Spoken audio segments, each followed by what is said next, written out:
Magandang araw po, Brother Alexis Bonaventura from Tondo, Manila, Philippines. Nakikita niyo po ba, nakikita ko sa video?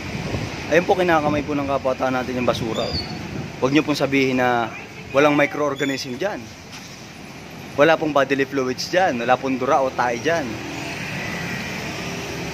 Naiintindihan niyo na po siguro ang ibig ko sabihin.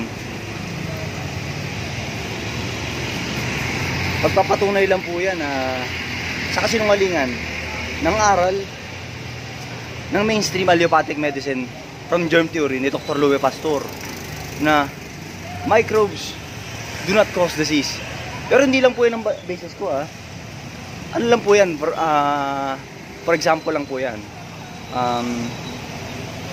observable evidence lang po yan.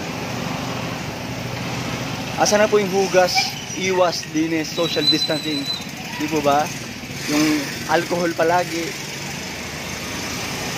Lahat po ng itong irrelevant, ito pong hindi kinakailangan, unconstitutional, lalo na po inhumane, unhealthy, oxygen depriving health restriction protocols ng Satanic Cabal. Diyan po kayo magkakasakit sa mask, sa face shield, hindi po sa exposure sa microbes. Maling siyensya po yan ng mainstream or western mainstream conventional modern medicine. Tandaan niyo po, tingnan niyo po ito, video evidence po yan. Kapataw natin. Saan po ang contagious virus is? Tingnan niyo po.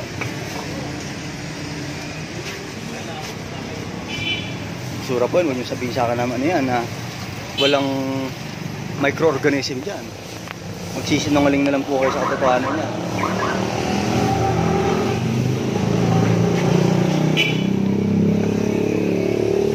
Salamat po sa Diyos at sa Panginoong Jesucristo sa mabuting pagkataon. Kapayapaan po. Please research about virus theory versus exosomes theory.